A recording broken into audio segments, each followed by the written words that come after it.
Anh làm gì vậy? Đại ca, chuyện này. Đại ca. Lão bản tin tưởng anh như vậy, anh còn dám ngụy biện. Đại ca. Vương Dực, giao cho mày xử lý. Đại ca.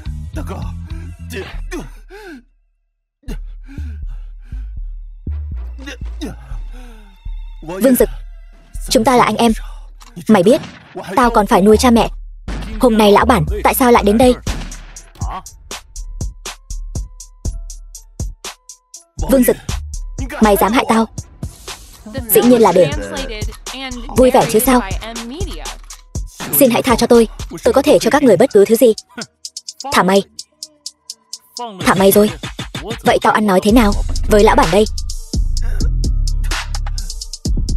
Về chân tay nó cho tao, đừng để bị nội thương.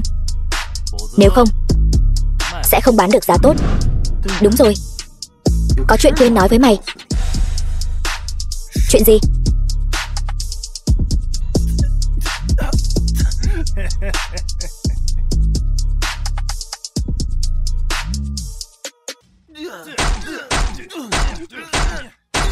Đợi đã. Tên này thân thể thật rắn chắc, chắc chắn sẽ bán được giá tốt. Các người sẽ gặp báo ứng. Báo ứng? Mày thấy mấy người này quen không? Mày hại anh em tao, tao sẽ không tha cho mày.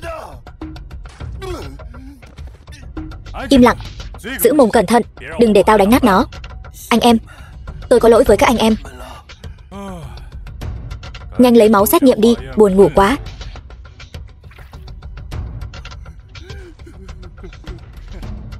Mở công ty bảo vệ, vậy mà nói với tao là không có tiền.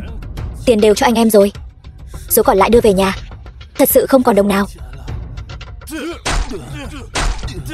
Làm lão bản nhỏ mà thảm hại thế này, còn học đòi người ta sống nghĩa khí. Thôi.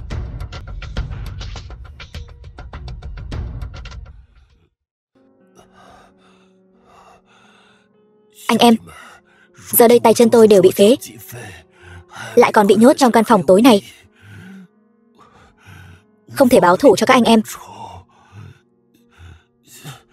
Kiếp sau các anh làm đại ca, tôi làm tiểu đệ cho các anh.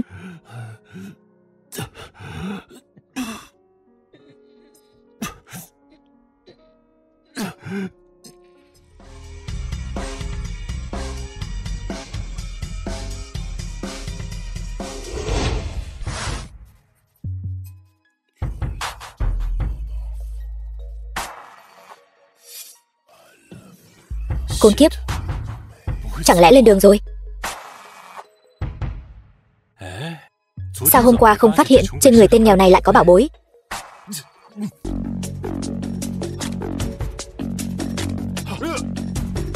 Quái vật.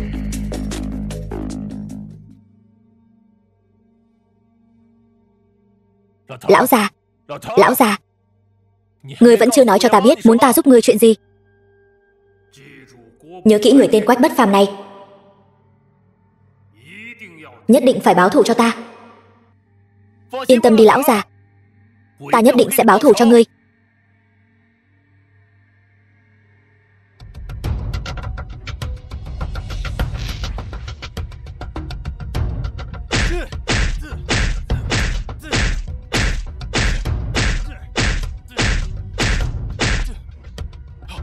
Đánh đủ chưa? Bây giờ đến lượt ta rồi chứ.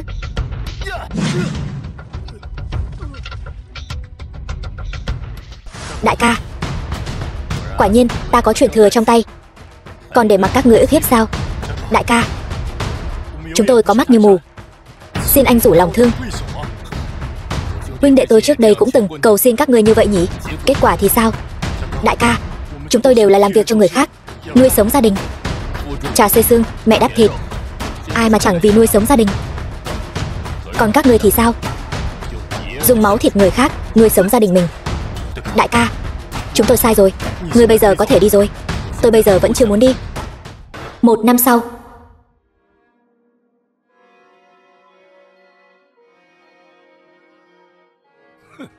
Đoạn Thiên Lộc, ngươi còn dám đến đây? Lão đại có ơn một bữa cơm với tôi, nén hương này phải thắp. Phùng Khiếu là bị Vương Dực hại mất mạng. Vương Dực là huynh đệ của ngươi, hắn không còn là huynh đệ của tôi nữa. Nén hương này tôi nhất định phải thắp. Kẻ phản bội thắp hương, quy củ ngươi hẳn là rất rõ ràng. Huynh đệ, mở đường cho Đoạn Thiên Lộc. Qua được tử lộ này, ta sẽ cho ngươi thắp nén hương này. Nếu ngươi muốn lên đường, vậy ta sẽ thành toàn cho ngươi. Lão bản chúng tôi nghĩa khí ngút trời, kẻ phản bội như ngươi còn dám đến thắp hương.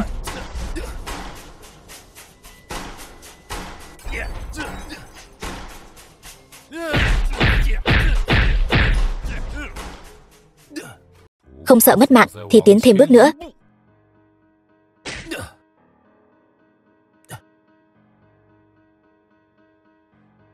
Chẳng lẽ Đoạn Thiên Lộc này làm bằng sắt sao? Vậy mà không sao, không được, không thể để hắn đi qua như vậy. Quy củ giang hồ không thể loạn, qua con đường này là có thể thắp hương.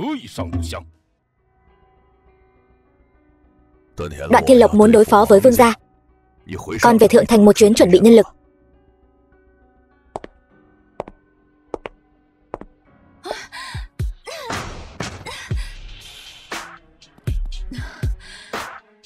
Phụ thân, lùi lại đi, hắn không dễ đối phó. Lùi, cửa ngay phía sau ta. Ngươi lùi đi đâu? Vương Dực, Vương Dực, ngươi đúng là ăn gan hùm mật gấu, dám đến Triệu gia chúng ta gây sự. Lão già, lại dám hủy hôn với Vương gia ta. Ngươi để mặt mũi Vương gia ta ở đâu? Chỉ là một Vương gia còn con, Triệu gia chúng ta còn chưa để vào mắt. Vậy tại sao ngươi lại muốn kết thân với Vương gia ta? Là Vương gia các ngươi, có lợi ích cho Triệu gia chúng ta mà thôi. Ngươi cũng không tự soi gương xem mình là cái thá gì, đức hạnh gì. Vấn quân nhà ta, một người có thể đánh 100 người. Ngươi là cái thá gì? Cho nên ngươi đã sớm muốn làm nhục Vương gia ta rồi phải không? Làm nhục Vương gia các ngươi thì đã sao? Ngươi quá coi thường Vương gia ta rồi. Hạo Tử, người đó là bạn tốt của Đoạn Thiên Lộc. Chỉ cần ngươi lấy mạng hắn, Đoạn Thiên Lộc này sẽ tự mình đưa đến cửa. Đoạn Thiên Lộc,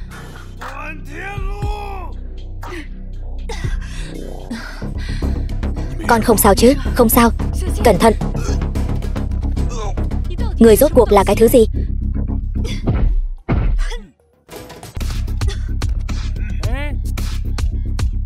Để ta.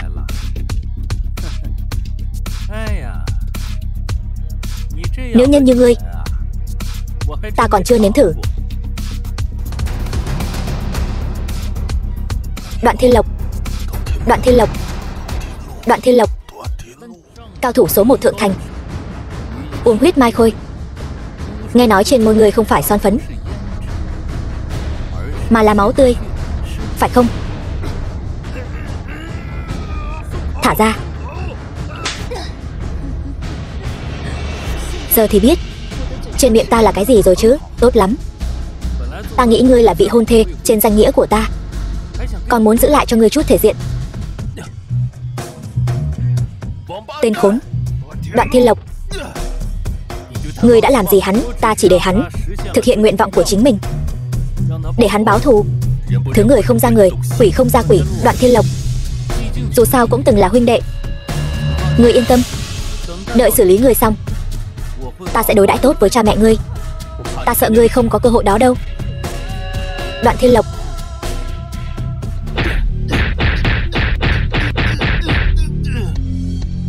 cảm giác đau cũng không còn, xem ra đã không còn là người nữa rồi. Đoạn Thiên Lộc, ngươi cũng chỉ đến thế mà thôi. Dù sao cũng chỉ là phàm phu tục tử, giới hạn của ngươi chỉ đến đây thôi. Vậy sao? Sao cơ? Ngươi muốn dùng cây tăm này làm vũ khí sao? Dùng cây tăm này đối phó với các ngươi là đủ rồi. Hạo Tử, xử lý hắn. Đoạn Thiên Lộc, mũi đòi chích voi, cầm cây tăm dùng làm ám khí. Ta vẫn là lần đầu tiên thấy. Hạo Tử, xử lý hắn.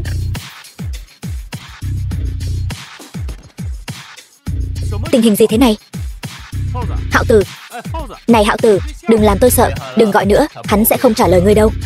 Ngươi đừng có tới đây. Giờ thì biết sợ rồi sao? Vương Dực, dám ra tay với người bên cạnh ta, ta nhất định sẽ khiến ngươi trả giá. Sự trong sạch của Triệu Vấn Quân sẽ lấy mạng ngươi để bồi thường. Không phải, ta chưa làm gì cô ấy cả. Ngươi không tin thì hỏi cô ấy đi.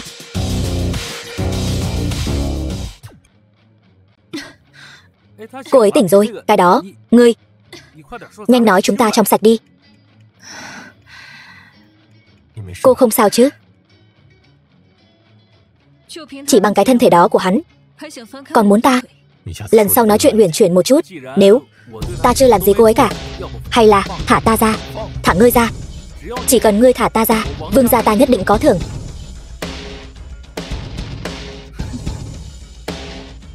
Vương Dực, ngươi nghĩ ta dựa vào cái gì mà sống đến ngày hôm nay? Đương nhiên là thực lực mạnh mẽ của ngươi và tài trí thông minh rồi. Động lực sống của ta chính là báo thù. Được, lại đây. Tới đi.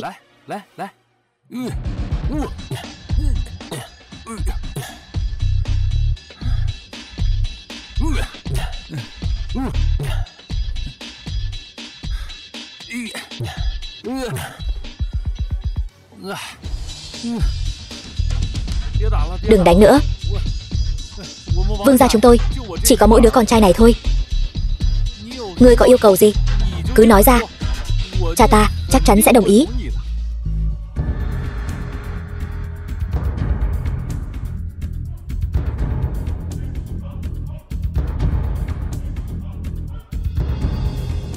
Ta muốn bọn họ sống lại, không phải. Đoạn Thiên Lộc, ngươi đừng như vậy. Mấy mạng người này đáng giá bao nhiêu tiền? Ngươi ra giá đi. Vương Dực ta sẽ bồi thường. Ngươi ra giá trước đi chứ. Mạng của anh em ta không phải thứ ngươi có thể dùng tiền mua được. Thời buổi này có mạng nào mà không dùng tiền mua được chứ? Tiền chính là mạng. Hết tiền cũng đồng nghĩa với hết mạng. Vậy mạng ngươi đáng giá bao nhiêu? Ngươi nói đi. Chỉ cần ta làm được, tuyệt đối không nói hai lời. Vậy sao? Vậy thì lại anh em ta mấy cái. Lại đến khi nào ta hài lòng thì thôi. Một lời đã định.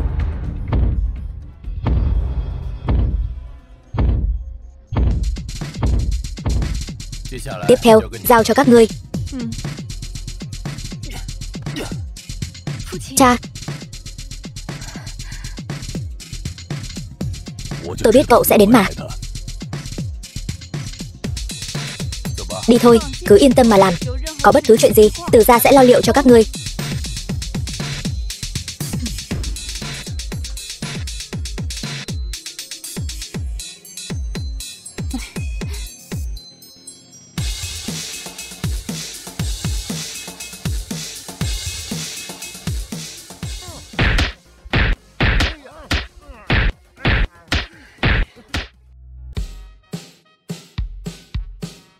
Tiêu Tiêu.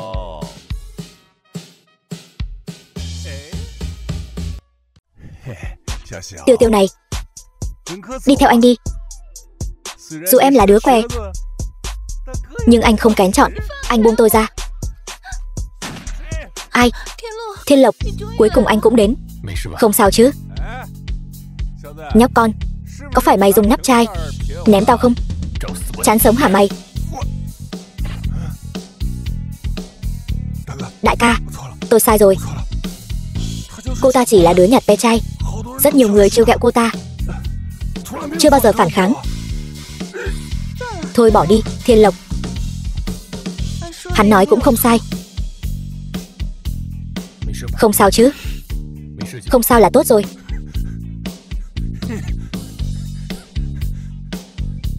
Ta khinh. Thằng oát con. Có bản lĩnh thì đừng để đàn bà của mày ra ngoài nhặt ve chai. Ta khinh. Chán sống rồi. Thôi đi Thiên Lộc. Trước đây Độc Nhãn thỉnh thoảng đến đây thì lũ đầu đường xó chợ này còn biết kiềm chế, nhưng hắn đã mấy ngày không đến rồi. Cho nên tôi sẽ không để em phải chịu thêm bất kỳ tổn thương nào nữa. Tiêu rồi, Độc Nhãn có thể đã xảy ra chuyện. Đi nhanh. Đến đó xem sao. Độc Nhãn. Đoạn Thiên Lộc, tôi không phản bội anh. Cởi trói cho hắn.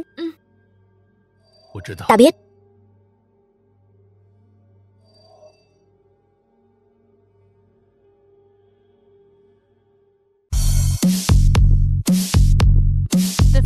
translated and narrated by M Media.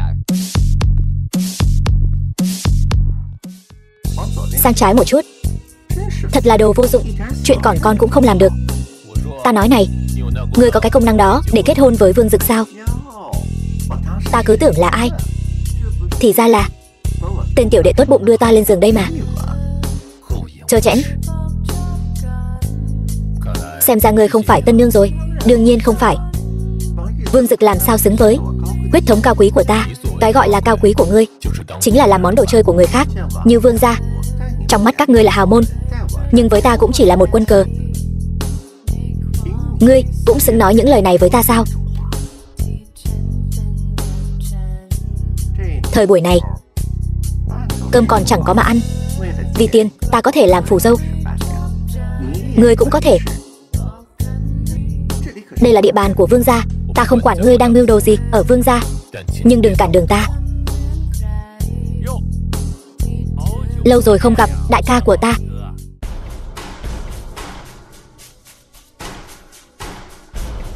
Đại ca của ta với nữ nhân của huynh đệ vẫn còn hứng thú như vậy sao? Quả nhiên cũng chỉ là tên phế vật, bị cái gọi là nghĩa khí trói buộc thôi. Ta nói này Đoạn Thiên Lộc, chuyện oai hùng của ngươi, Giang Thanh Toàn đều kể cho chúng ta nghe rồi. Không ngờ bề ngoài oai phong lẫm liệt, kết quả lại là kẻ nhu nhược. Ta đã nói với các ngươi rồi, lúc này còn nói gì đến nghĩa khí. Cái đầu này chắc chắn có bệnh, có phải không? Phải không? Không phải ai cũng có thể kết huynh đệ. Huynh đệ sao? Hôm nay ta cho ngươi thấy thế nào là huynh đệ.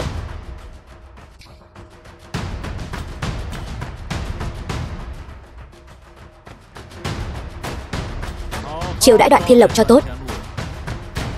Nghe thấy một tiếng kêu thảm thiết, ta thưởng thêm cho huynh đệ 1 vạn. Ta nói này Đoạn Thiên Lộc, ngươi dám đến một mình, xem ta tiếp đãi ngươi thế nào. Món nhắm này ta thích.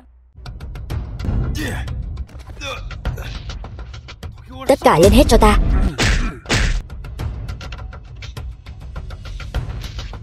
Đám vô dụng. Thiên Lộc,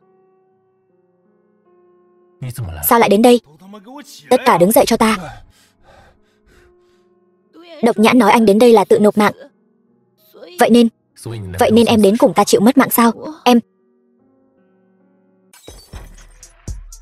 Hôm nay là ngày đại hôn của ta. Kẻ nào làm ta mất mặt, ta sẽ để kẻ đó mất mạng. Lên cho ta.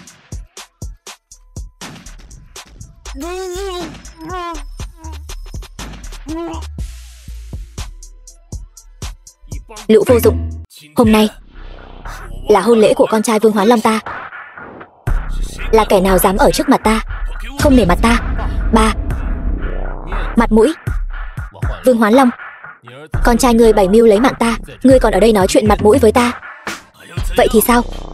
Từ trước đến nay đều là Vương gia ta ức hiếp người khác, chưa có ai dám đòi nợ Vương gia ta. Ta lại muốn đòi đấy. Muốn đòi sao? Ngươi dùng ngón tay nào đòi thì ta lấy ngón tay đó. Từ khi nào một tên bần cùng cũng dám ở Vương gia ta mà kêu gào? Chỉ lấy tay thôi sao đủ? Con muốn hắn nằm sấp mà ra đi, ta xem ai dám. Hóa ra là con què. Vốn còn muốn chơi đùa một chút, giờ thì chỉ có thể tặng cho anh em hưởng thụ thôi. Ngươi, đúng vậy, cho huynh đệ cũ của ngươi.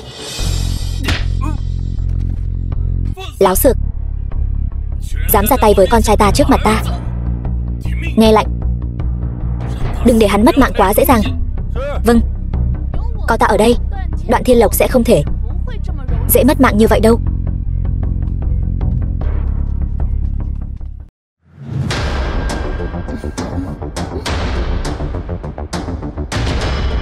Từ Thư Điệp, ngươi có tư cách gì mà bảo vệ hắn? Đoạn Thiên Lộc tiên sinh là khách quý của Từ gia ta. Chuyện hắn gây ra ta sẽ cùng hắn gánh vác. Lão già nhà ngươi sao còn chưa mất mạng? Cha, chúng ta sợ hắn làm gì? Khách quý. Hắn sao? E là Từ Khoát Hải ngươi đang kiếm cớ gây sự. Đoạn Thiên Lộc, hắn không chỉ là khách quý của nhà ta, hắn còn là vị hôn phu của ta. Vị hôn phu? Đoạn Thiên Lộc, ngươi chẳng phải thích kiểu người như ta sao? Đừng nói là ngươi. Hắn ta năm xưa vì muốn chiếm đoạt ta mới bị phế bỏ vào tù. Xem ra thiên kim tiểu thư của Từ gia cũng chẳng có tài dạy dỗ đàn ông gì cho lắm. Xem ra tôi phải dạy dỗ anh cho tốt.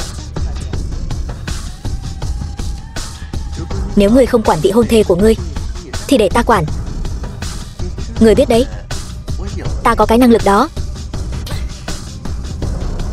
Tên của Từ Thư Điệp ta cũng là thứ ngươi có thể nhắc đến sao? Vương Dực, đây rốt cuộc là địa bàn của ai? Ra tay, đừng động. Từ Thư Điệp, xem ra vị hôn phu ngươi tìm chỉ là cái cớ ngươi cố tình dựng lên. Từ gia ta muốn bảo vệ một người, bằng lòng cho ngươi cái cớ đã là nể mặt ngươi lắm rồi.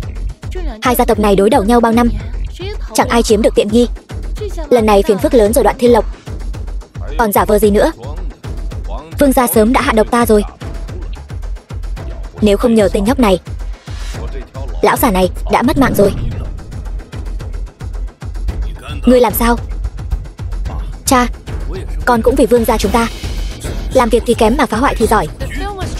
Hôm nay ta không chỉ muốn Đoạn Thiên Lộc tiên sinh bình an rời đi, hôn lễ của con trai ngươi hôm nay cũng đừng tổ chức nữa. Lão Từ, ngươi nghĩ tại sao ta lại tùy tiện ra tay với ngươi chứ? Ngươi có thể hỏi tên phế vật bị ta đùa dẫn này, ta là loại người không có đầu óc sao? Chẳng lẽ ngươi còn có hậu chiêu nào khác?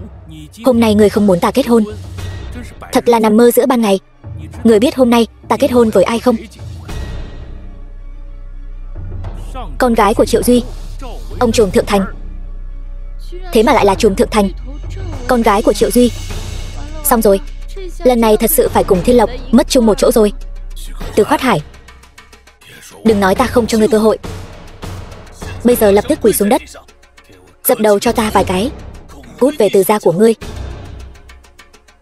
để ngươi sống thêm vài ngày, chờ Vương gia ta tính sổ.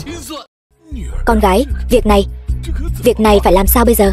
Ba, nếu không có Đoạn Thiên Lộc thì sẽ không có hai cha con chúng ta. Người ta thường nói rồng mạnh khó áp chế rắn độc địa phương. Triệu Duy lão đại gia đến.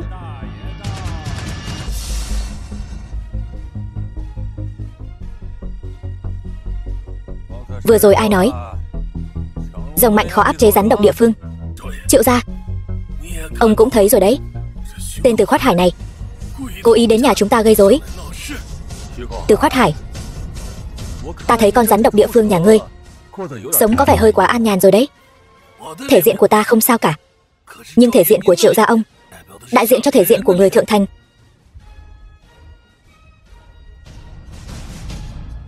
Triệu Duy tiên sinh chính là đám người bọn họ gây rối trong hôn lễ. Ông nhất định không được tha cho bọn họ. Quy củ của ta, muốn đi ra khỏi cánh cửa này phải tam đao lục động. Tam đao lục động là gì? Một đao đâm xuyên qua, tục xưng là tam đao lục động. Triệu Duy, ta biết ông chỉ muốn khống chế thành này, kết thông gia với Vương gia. Từ Khoát Hải ta trở thành chướng ngại vật lớn nhất của ông. Coi như người sống không uổng phí những năm này. Ta, Từ Khoát Hải nguyện giao ra toàn bộ sản nghiệp, chỉ cầu ông tha cho Đoạn tiên sinh một mạng. Nhạc phụ, đây chính là thể diện, không thể đồng ý. Tên nhóc con này, cất cái suy nghĩ đó của ngươi đi. Dám đến uy hiếp ta. Nhưng có điều, đúng là nói không sai. Thể diện của ta phải dùng máu để trả.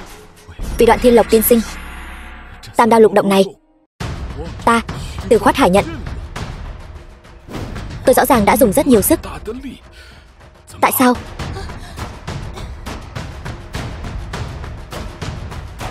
Đây mới là nam nhi. Nếu ngươi chịu được thì tha cho ngươi. Ai tha cho ai còn chưa chắc đâu. The film was Sao rồi, translated bà có sao không? and narrated by M Media. Con yên tâm đi. Còn dao đó là giả. Ba, công phu thật đẹp. Vốn tưởng ngươi là đệ nhất thượng thành, vẫn có chút kiến thức. Không ngờ cũng là một tên ngốc. Đoạn Thiên Lộc tiên sinh, cái mạng già này của tôi cũng không đủ đền. Ba, còn cả mạng con nữa, tôi nữa. Các ngươi chen vào làm gì? Triệu Duy, Đoạn Thiên Lộc cũng là vì Phùng Khiếu mà suy nghĩ. Triệu gia ngài nổi tiếng là người trọng nghĩa khí. Ngài hãy xem như Đoạn Thiên Lộc là tiểu đệ của ngài. Đừng làm khó hắn nữa. Phùng Khiếu là người nào? Lão bản trước đây. Triệu gia, Vương Dực xử lý Phùng Khiếu cũng là vì kế hoạch của ngài. Vương Dực cũng là vô tội. Chuyện này ngươi cũng có phần. Tiểu tử, ta nghe ngươi nói chuyện là đã nể mặt ngươi rồi, biết không? Xem ra các ngươi chính là phường chuột nhắt, một lũ rác rưởi. Thôi rồi, thần tiên cũng không cứu được chúng ta. Nhanh lên, mau lại Triệu gia. Ngươi không vì mình, cũng phải vì cha mẹ mà nghĩ chứ. Lão tiên sinh, ta biết ngươi có lòng tốt, nhưng chuyện này ta sẽ tự giải quyết. Vấn Quân ra tay nhẹ một chút. Ta rất thưởng thức tiểu tử này. Cha, người lui ra xa một chút. Đây là một cao thủ. Từ khi ra tù, cô là người đầu tiên đỡ được Ngũ Thành Quyền của ta. Những kẻ nói khoác trước khi đánh với ta, không một ai sau đó còn đứng vững.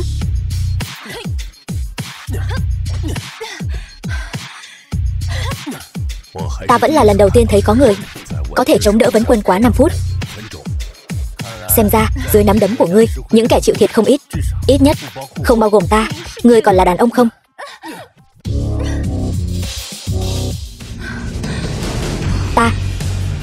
Ta thua rồi. Ông trùm thượng thành chỉ mang theo cô ta thôi sao? Gọi những người khác ra đây đi. Cái gân cốt này chẳng lẽ là khoản nợ này chúng ta hãy tính toán. Cha, quả nhiên hắn đánh Triệu Duy. Thôi rồi, tôi có thể chứng minh việc này không liên quan đến tôi. Vừa rồi ngươi nể mặt ta, lần này ta cũng nể mặt ngươi. Ngươi làm sao chứng minh? Chúng ta làm hòa đi. Bắt tay có thể chứng minh điều gì? Có thể chứng minh tấm lòng. Chẳng lẽ hắn biết bí mật của ta rồi? Kệ đi.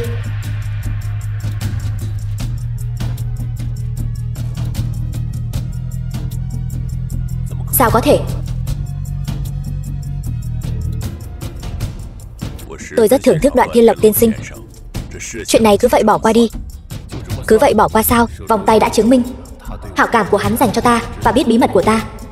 Vậy thì hắn thật sự là vì tốt cho ta. Nhạc phụ, cứ vậy bỏ qua sao? Không thể bỏ qua. Cút. Ngươi sao dám nghi ngờ quyết định của Triệu gia? Mau nhận lỗi đi. Tôi sai rồi. Đi thôi. Đoạn Thiên Lộc, ngươi cứ chờ đó. Nói, các người rốt cuộc là ai? Tại sao lại ngăn cản ta báo thù? Bái kiến thiếu chủ. Bớt làm thân với ta. Không nhờ chiếc vòng này, các người đã mất mạng lâu rồi. Thiếu chủ bớt giận. Chúng ta đều từng là người của Hầu lão. Đặc biệt là Vấn Quân, từ nhỏ đã bị tật bẩm sinh. Hầu lão giúp cô ấy giãn gân cốt, mới có thể lực cường tráng như ngày hôm nay. Khó trách cô ấy rất giống tôi.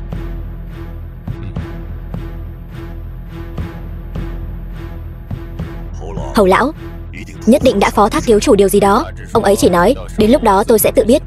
Quách Bất Phàm, người đã làm gì? Quả nhiên Quách Bất Phàm từng là huynh đệ của chúng ta. Hắn ta phản bội huynh đệ, giờ đã trở thành đại anh hùng như bây giờ. Vậy Hầu lão là muốn ta báo thù cho ông ấy? Báo, nhất định phải báo. Bây giờ ta không tiếc bất cứ giá nào mở rộng phạm vi thế lực, chính là vì một ngày nào đó có thể báo thù. Hầu lão có ơn tái sinh với ta, thù của ông ấy chính là thù của ta. Hầu lão nhìn người, chỉ có một lần nhìn nhầm. Ông ấy bằng lòng phó thác tất cả cho ngươi. Nhất định có lý do của ông ấy, nhưng đây cũng không là lý do ngươi ngăn cản ta báo thù. Quách Bất Phàm bây giờ đang nhăm nhe thượng thành. Vương Hoán Long ở Hải Thành vẫn có chút địa vị. Nếu hắn ta phát hiện ra ngươi, ta biết rồi.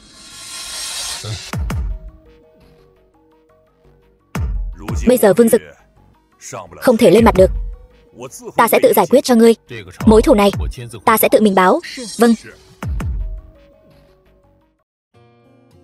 Thiên Lộc, anh sẽ không chê em đi chậm chứ? Không, anh nhất định sẽ chữa khỏi cho em. Không ổn rồi. Còn không mau cút đi. Nhà đã đến hạn thế chấp rồi, vẫn còn bám trụ không chịu đi. Ba, mẹ. Thiên Lộc, con mau quỳ xuống cho Phương tiên sinh, cầu xin cậu ấy đừng tịch thu nhà. Cậu chính là Đoạn Thiên Lộc, anh dựa vào cái gì mà tịch thu nhà? Dựa vào cái gì? Giấy trắng mực đen, cậu xem cho rõ đi. Căn nhà này đã được thế chấp cho Phương Sơn tôi rồi, còn không mau cút đi. Rốt cuộc là chuyện gì vậy? Còn nói nữa, đều là tại con gây ra, khiến mẹ con tức giận sinh bệnh nặng. Để chữa bệnh cho mẹ con, ba bất đắc dĩ phải đem nhà đi thế chấp, vay tiền chữa bệnh cho mẹ con đấy. Lúc đó thế chấp bao nhiêu? Thế chấp 5 vạn. Bây giờ tôi chụp lại căn nhà này, bao nhiêu tiền? Nói con số đi. 10 vạn. Tiêu Tiêu, đi lấy tiền. Thật là tiện nghi cho hắn ta, mới có chút thời gian mà đã tăng gấp đôi. 10 vạn. Anh muốn bố thí cho tôi hả? Tôi muốn 1.000 vạn. Sao anh không đi cướp luôn đi? Đây chẳng phải là Tiêu Tiêu nhặt ve chai sao? Thay bộ đồ này tôi còn chưa nhận ra. Ngươi chán sống. Thiên Lộc, con đừng gây chuyện nữa. Phương tiên sinh tâm trạng không tốt, nhất thời mới ra giá này.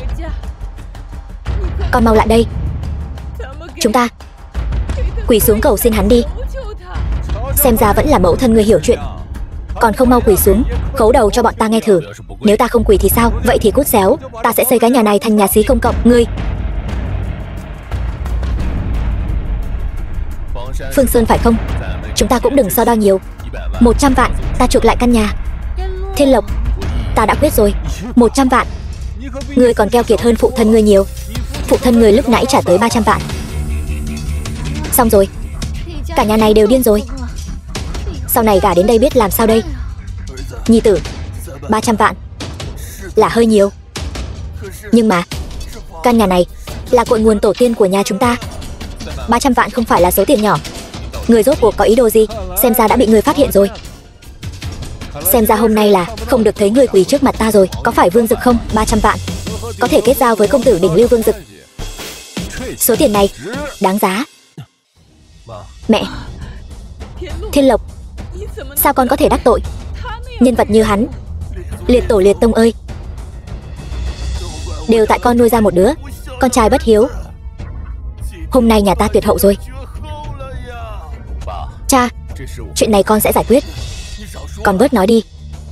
Con xử lý. Con dựa vào cái gì mà xử lý? Vương gia một tay che trời. Con lấy gì mà xử lý? Con, hai lão già chúng ta cố gắng kéo dài thời gian cho con.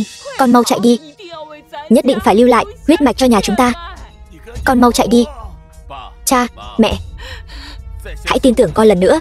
Không cần phải sợ bọn chúng. Đoạn Thiên Lộc, cả đại ca Phùng Khiếu của ngươi đều bị Vương Dực xử lý rồi. Ngươi thì tính là cái thá gì? Đã không chịu đi, vậy thì chôn cùng căn nhà này đi. Ta cho ngươi cơ hội cuối cùng. Bỏ hợp đồng xuống rồi cút khỏi đây. Nếu không, ngươi sẽ đắc tội với thế lực còn đáng sợ hơn cả Vương gia. Ta sợ quá đi. Một người quen biết thế lực lớn hơn cả Vương gia mà lại sống trong nhà xí. Đại ca, vậy thì chúng ta dẫn hắn đi gặp đại nhân vật đi. Ai vậy? Tử Thần. Ta còn phải cảm ơn ngươi. Nếu không phải nhờ ngươi thì làm sao ta có thể đi theo Vương Dực được? Theo Vương Dực hay đắc tội với ta? Ngươi chọn cái nào? Hoa hồng đen, Từ Thư Điệp. Thì ra là ngươi ở đây gây rối. Tôi sai rồi. Tôi thật không biết Đoạn Thiên Lộc là người của cô. Ngươi thật không biết điều. Đoạn Thiên Lộc là khách quý của ta. Tôi đáng mất mạng. Tốt lắm. Ta không cho dừng thì không được dừng. Tôi đáng mất mạng. Đẹp quá, ngầu quá. Chào bác trai bác gái. Không dám. Lần này cảm ơn cô, tôi tự ý cải người vào nhà anh. Mong anh đừng trách. Tôi biết cô vì tôi. Thì ra anh tin tôi đến vậy. Vậy tôi nhất định sẽ không làm anh thất vọng.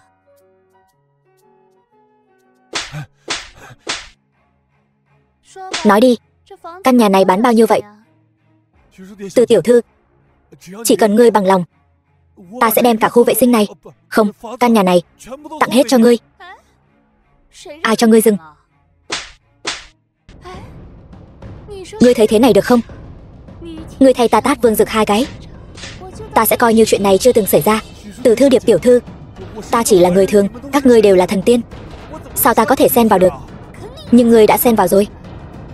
Tôi. The film was translated and narrated by M Media. Cũng ghê gớm đấy. Giải quyết xong rồi. Có chuyện gì mà vui thế? Lại đây. Nói ra cho mọi người cùng vui nào. Vương Dực, yên tâm, ta sẽ không làm loạn. Đừng giả vờ nữa. Vương tiên sinh, ta làm những điều này đều là vì ngươi. Từ Thư Điệp, dám đánh người của ta ra nông nỗi này. Ngươi đây là đang đánh vào mặt ta. Đây chẳng phải là kẻ vừa bị từ hôn đại thiếu gia Vương gia đây sao?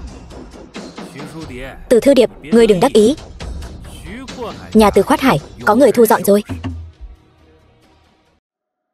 Cảm giác an toàn đáng ghét này. Vương Dực, ngươi không phải một mình đến nộp mạng đấy chứ? Đoạn Thiên Lộc, ngươi cũng đừng quá tự mãn. Trước đây ta đúng là có hơi xem thường ngươi, nhưng không có Triệu Duy bảo vệ ngươi. Ngươi chẳng là cái thá gì cả, biết đâu là ta bảo vệ hắn thì sao? Còn cứng mồm. Nói cho cùng, ngươi cũng chỉ biết đánh đấm. Nói đến đánh đấm, có một người, ngươi hình như chưa bao giờ thắng được. Sao? Sợ rồi.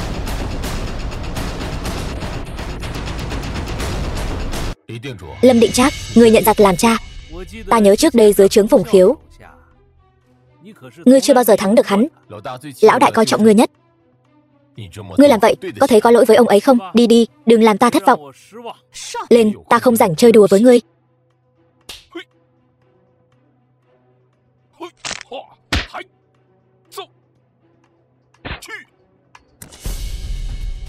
Phế vật.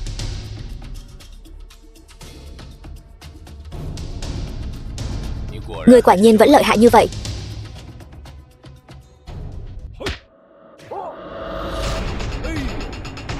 Chúng hỏng tâm rồi. Thật là ra tay tàn độc. Hôm đó khi ngươi đi cúng lão đại, ta cứ thấy có gì đó không ổn. Ta đã dùng 10 phần công lực rồi. Lâm Định Trác, ngươi dám nương tay sao? Ngươi có biết hậu quả của việc làm này không? Thật là tiện nhân. Nhất định phải ép ta. Chẳng lẽ ngươi có nỗi khổ tâm không thể nói ra? Tính mạng vợ con, ta thân bất do kỷ. Lâm Định Trác, sự nhẫn nại của ta có giới hạn. Xin hãy cho ta thêm chút thời gian.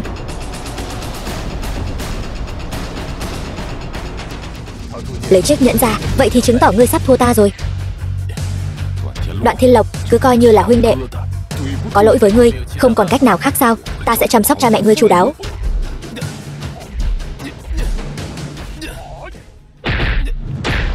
Ngươi không biết Vương Dực là loại người gì sao? Hắn sẽ không tha cho vợ con ngươi đâu. Ta không còn lựa chọn nào khác.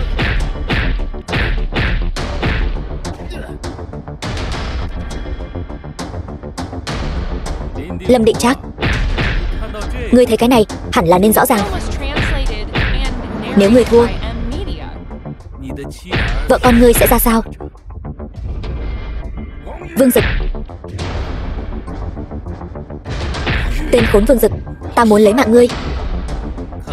Xem ra Lâm Định Trác này rất hận ta. Sao nào, chiêu này của ta có hiệu quả chứ? Ngươi thật là quân sư tốt của ta. Vị hôn thê của ngươi đến rồi, còn không biết giữ mình chút nào. Dừng tay.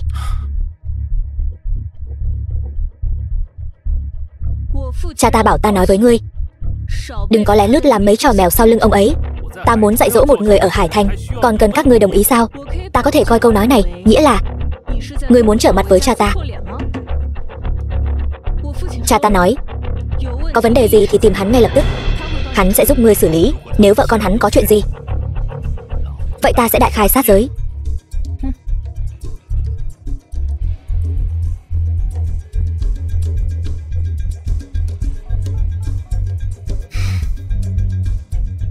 Thả người.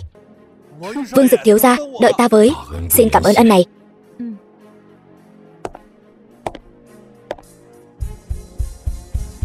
Đoạn Thiên Lộc, hiện tại thực lực của ngươi đến đâu rồi? Đa tạ đã nương tay. Ta đã biết, hắn nhất định không phải đối thủ của ngươi. Chỉ có ta là không giúp được gì. Thiên Lộc, con yên tâm. Mẹ sẽ không coi thường con ăn bám đâu. Mẹ, không phải, con muốn ăn bám. Ba không cản đâu. Nhưng mà, đứa bé sau này phải theo họ nhà mình. Nó phải họ Đoạn. Ba, không phải như ba nghĩ đâu. Con giấu ba nữa. Con định giấu đến bao giờ? Ba và mẹ con đều là người từng trải. Con nhìn ánh mắt đó xem. Sắp rơi chồng ra rồi, đi đi. Đâu cũng có phần em. Ba đã nói rồi mà. Cái này, Từ gia, sao có thể vô cớ cho nhà ta nhiều tiền như vậy chứ? Là vì có nguyên giao bên trong. Ông nhìn con trai tôi xem, thật xuất sắc. Rồng bay phượng múa, cô gái nào mà không mê mẩn chứ? Vậy phải xem là giống của ai chứ? Tiêu Tiêu, chúng ta đi nấu cơm thôi. Con bé, đi, chúng ta cũng đi. Về nhà ăn cơm. Người phụ nữ đẹp như Từ Thư Điệp chắc hẳn được rất nhiều đàn ông yêu thích.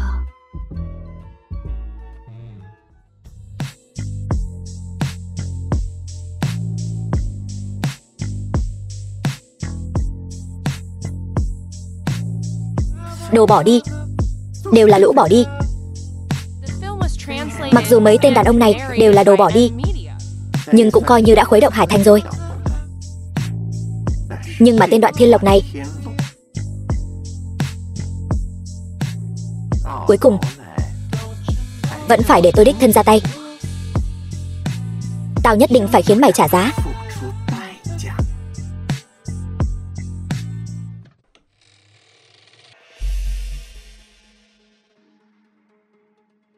Đừng có làm cái này với tôi. Có chuyện gì thì nói thẳng ra.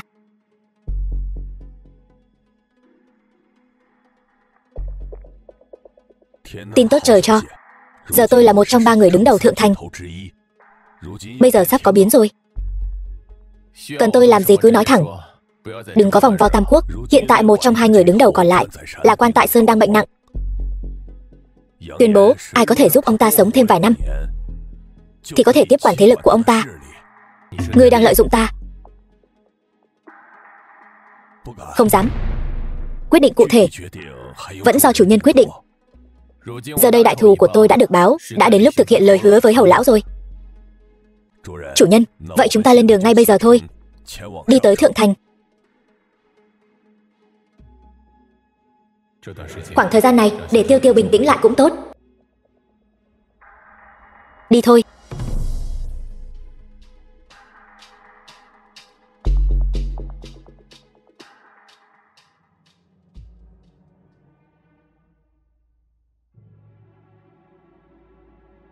Cút đi.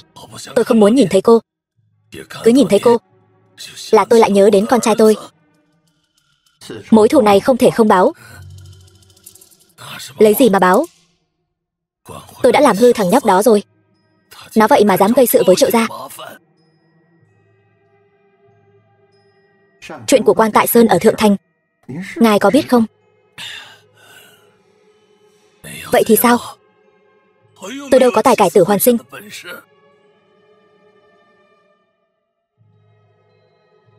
Tôi có.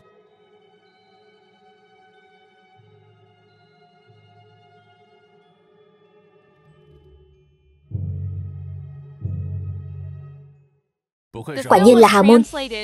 Những thứ trong này không phải gia đình nào cũng có thể sánh được. Đừng nói là kế thừa của Quan Tại Sơn, chỉ cần có được sự ủng hộ của Quan Tại Sơn thôi, việc đối phó với Quách Bất Phàm sau này cũng sẽ được một trợ giúp lớn. Đừng nhắc đến người này. Vâng.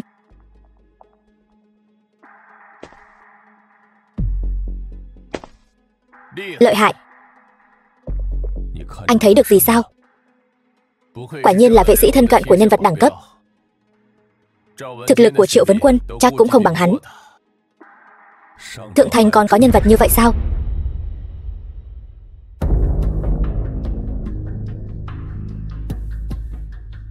Ngồi đi. Hiền đệ, cất công đến thăm ta, chẳng lẽ không phải để xem ta có mất mạng hay chưa đấy chứ? Ta mang đến cho ngươi một kỳ nhân, cùng ngươi chia sẻ. Ta nói này Triệu Duy, ngươi kiếm cớ cũng đừng quá đáng như vậy chứ. Tên mặt trắng này có gì đặc biệt? Gia chủ nhà ta lại không ưa thứ này. Đoạn Thiên Lộc tuy trẻ tuổi, nhưng mà quả thật phi phàm. Triệu Duy, ta biết ngươi rất có dã tâm. Nay ta đã tới xế chiều, thì đừng đem ta ra làm trò cười nữa. Đi thôi. Khoan đã. Không biết điều.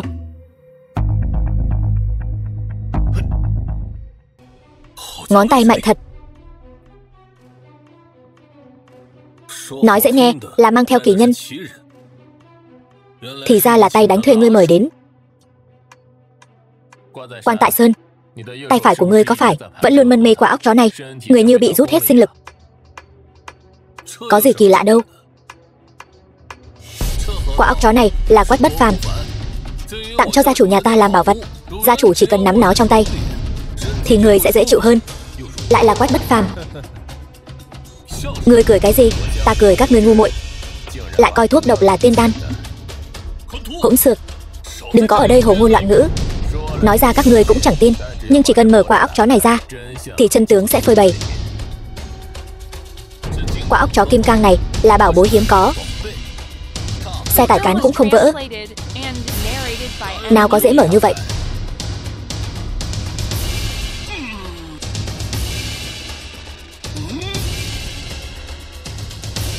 Ngón tay ta có thể bóp nát ngàn cân. Ngươi xem quả óc chó này, chẳng hề hấn gì. Đó là do công phu các ngươi chưa tới. Toàn bộ người thượng thành vẫn chưa có ai dám nói công phu của Lăng Phong ta chưa tới cả. Nếu đã vậy,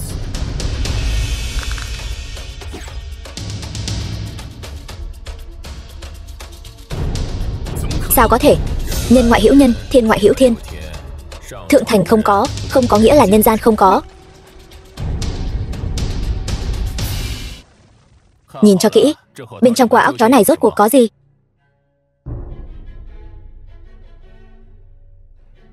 Đây là loại trùng này chuyên hút tinh huyết động vật mà sống. Khi nó đến gần ngươi, nó sẽ tiết ra độc tố gây tê. Đó cũng là lý do khi cầm quả óc chó sẽ cảm thấy dễ chịu. Chẳng lẽ tiên sinh không thấy lạ? Rõ ràng không có bệnh trạng gì mà người lại ngày càng yếu đi. Nói đến cũng lạ, gia chủ quả thật là từ khi bắt đầu mân mê quả óc chó thì sắc mặt bắt đầu kém đi. Quả thật vậy. Vậy ngươi có thể giúp ta giải độc này không? Ta chỉ là tên mặt trắng lừa bịp thiên hạ, cũng chẳng phải thầy thuốc gì. Ngươi cứ tự sinh tự diệt đi. Triệu Duy, chúng ta đi.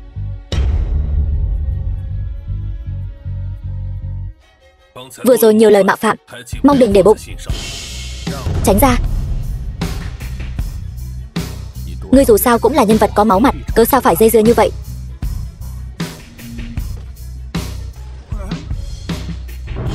Lăng Phong có ngoại hiệu bất động như núi, chính là nhờ vào mã bộ vững chắc của hắn. Miệng thì nói khách sáo, nhưng thực chất là muốn giữ bọn ta lại đây. Vậy xin tiểu ca giúp đỡ. Vậy ta sẽ xem ngươi giữ ta bằng cách nào. Người rốt cuộc là ai? Ngươi làm được như vậy bằng cách nào? Đã nói người học nghệ không tinh rồi, giờ thì tin chưa? Hiền huynh, chỉ cần Hiền huynh bằng lòng ra tay cứu giúp, Quan Tại Sơn ta nhất định dốc lòng giúp đỡ.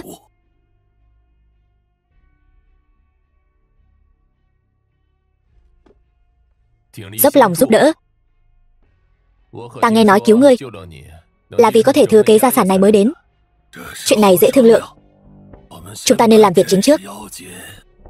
Quan Tại Sơn, ngươi vẫn là đánh một bản tính hay muốn không tốn công mà được lợi? Hiền huynh, lời nói đừng nói khó nghe như vậy.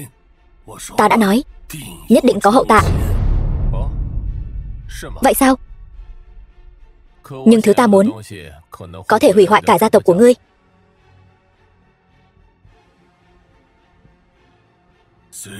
Tuy rằng Quan Tại Sơn ta không phải quyền khuynh thiên hạ, muốn dễ dàng diệt Quan Tại Sơn ta, nằm mơ giữa ban ngày. Nói đi, ngươi muốn gì? Ta muốn một lời hứa của Quan Tại Sơn ngài. Lời hứa gì? Ta định sẵn sẽ đối đầu với Quách Bất Phàm.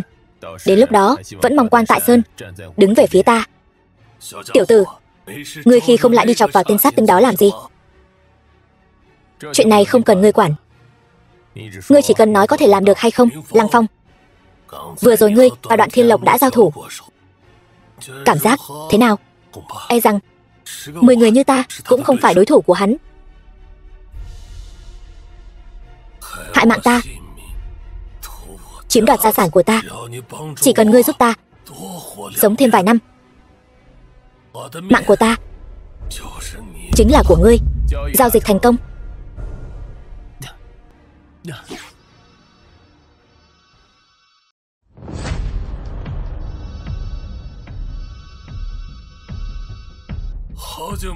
Đã lâu rồi không cảm nhận được cảm giác này. Đừng vui mừng quá sớm, đây chỉ là biện pháp tạm thời. Muốn hoàn toàn khôi phục tinh khí của ngươi, còn cần một củ nhân sâm ngàn năm. Nhân sâm ngàn năm, có duyên mới gặp được. Vậy thì chỉ có thể nghe theo số phận. Hiền huynh, ngươi đây chẳng phải là đùa giỡn ta sao? Đùa giỡn ngươi?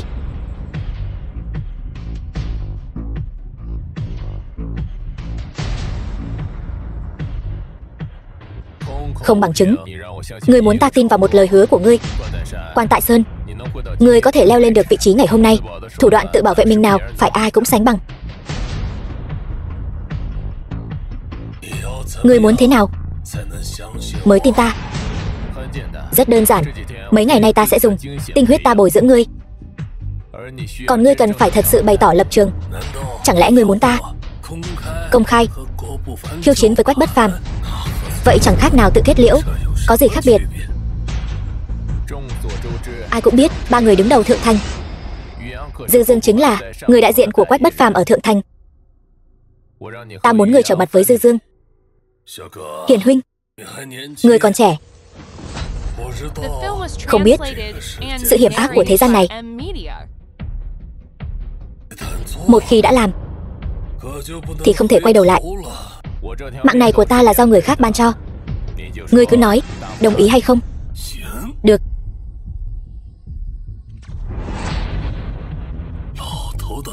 Mạng của lão già này giao cho ngươi rồi. Ngày mai Thiết Yến mời Dư Dương.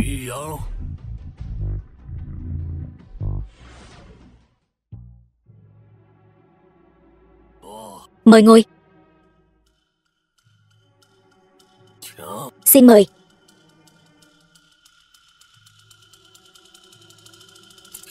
Nghe nói ngươi có thần dược trường sinh bất lão.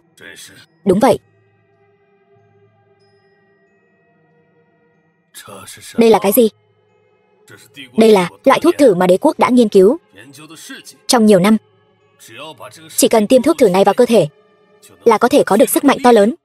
Làm sao để chứng minh? Từ lâu đã nghe danh Lăng Phong võ công cái thế. Xin hỏi trong mắt các vị, võ công của ta thế nào? Bước chân phủ phiếm, thân thể trống rỗng, chỉ là một khối mỡ bọc ra người mà thôi. Ngay cả một khối mỡ cũng không đánh lại. Ngươi tính là cái thá gì? Đồ hề nhảy nhót. Ta sẽ cho ngươi thấy ai mới là đồ hề nhảy nhót.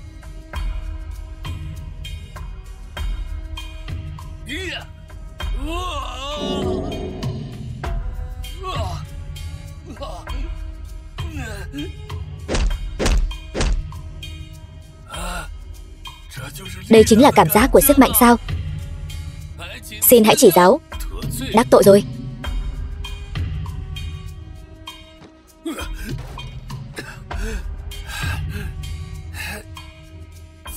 Sao có thể? Có gì mà không thể? Chỉ cần tiêm thuốc thử này vào là có thể giống như ta. Thế gian lại có bảo bối thần kỳ như vậy. Bảo bối gì chứ? Cũng để ta được mở mang tầm mắt. Triệu Duy, trả mạng con trai ta.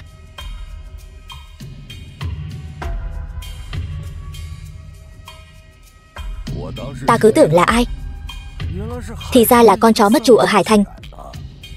Ngươi đến đây làm gì? Ngươi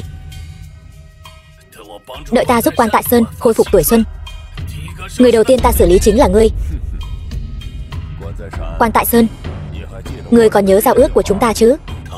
Đương nhiên là nhớ. Nhưng nếu loại thuốc này thật sự hiệu quả như lời đồn, yêu cầu của các ngươi quá nguy hiểm, rất khó để tiếp tục hợp tác với các ngươi.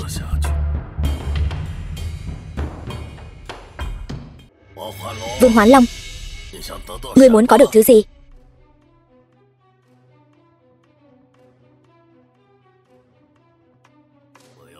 Ta muốn báo thù cho con trai ta. Ta muốn hắn mất mạng. Nếu các ngươi muốn quyền lực và của cải, không nói hai lời, ta sẽ đồng ý với các ngươi. Nhưng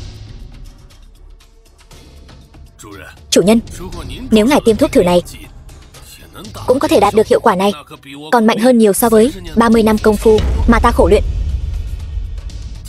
Nếu các ngươi đã nói vậy, vậy ta quyết định. Khoan đã, thằng nhóc con, chuyện này đâu đến lượt ngươi lên tiếng. Người đâu?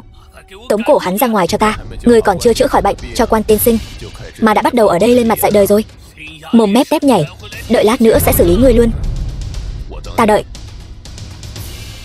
Quan tiên sinh, nhân sâm ngàn năm này tôi đã chuẩn bị xong rồi. Ngươi bây giờ lại nuốt lời, không ổn lắm đâu. Nhân sâm ngàn năm này tôi cũng có thể mua. Ngươi cứ ra giá đi. Ta nói cho ngươi biết, ngươi là tin vào cái nhân sâm ngàn năm chính hiệu này, hay là tin vào cái thứ thuốc la lịch bất minh kia?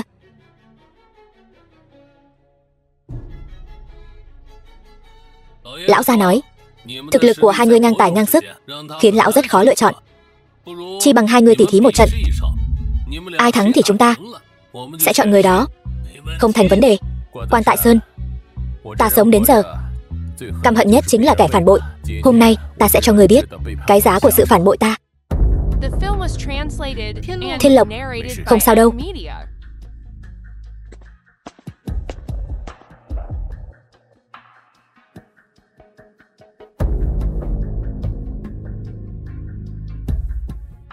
Cả Lăng Phong đều nói họ ngang tài ngang sức. Còn nghĩ Đoạn Thiên Lộc có bao nhiêu phần thắng? Con khó mà tưởng tượng nổi Đoạn Thiên Lộc thua cuộc. Đoạn Thiên Lộc cố lên.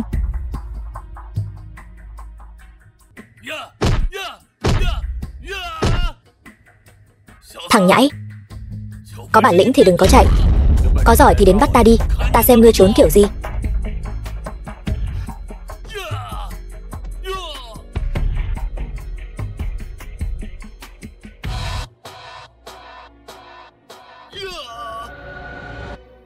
Sở hữu một thân thể cường tráng, nhưng lại không có chút căn cơ võ công nào. Em biết ngay anh là nhất mà. Lũ chuột nhắt, chỉ biết né tránh thì tính là bản lĩnh gì? Sao thế, không được nữa rồi. Lăng Phong, ngươi thấy thực lực của hai người họ thế nào? Đoạn Thiên Lộc quả thực rất lợi hại, nhưng chúng ta đâu phải là thuộc hạ của hắn. Ngài xem màn trình diễn của Vương Hoán Long đi. Nếu ngài có được thể trạng này thì sẽ ra sao? Ta tuyên bố quyết định hợp tác với Vương Hoán Long.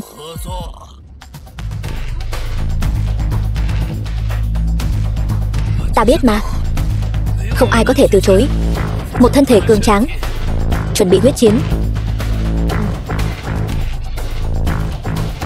Hợp tác vui vẻ.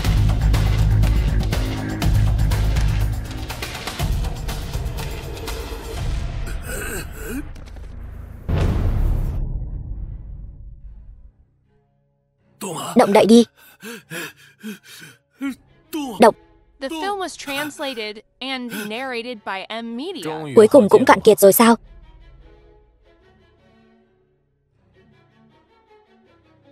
Đoạn Thiên Lộc. Chuyện này là sao? Tà môn ngoại đạo. Dưới tác dụng của thuốc này, chỉ là tạm thời phát huy hết tiềm năng. Nhưng vay rồi thì phải trả. Nếu không trả được, sẽ như vậy đấy. Phế một chân. Ta lúc nãy không đánh trả, là muốn tiêu hao thể lực của hắn, xem thuốc này có thể duy trì được bao lâu. Sao không nói cho ta biết sớm hơn? Ngươi cũng muốn đối phó với ta rồi. Ta còn nói cho ngươi biết làm gì? Coi ta là đồ ngốc sao? Tiêu Tiêu, chúng ta đi.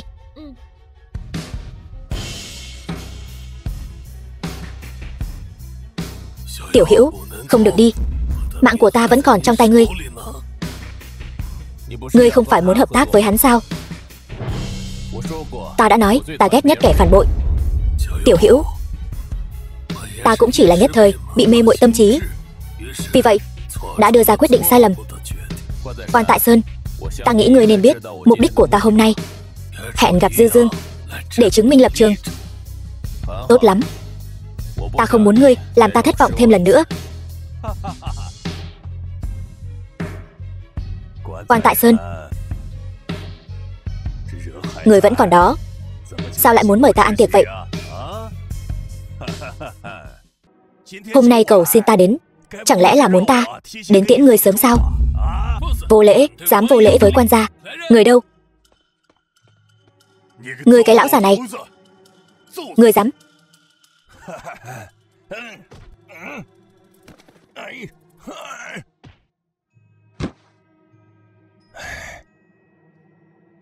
Phế vật, cút ra ngoài.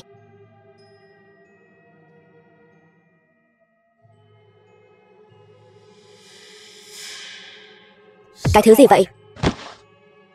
Dám chắn đường ta?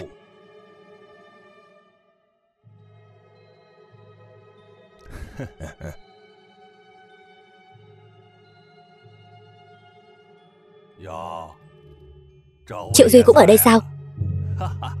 Vậy thì vừa hay, chúng ta cùng nhau nói chuyện. Sau khi Quan Tại Sơn rời đi, địa bàn của hắn sẽ chia như thế nào? Được.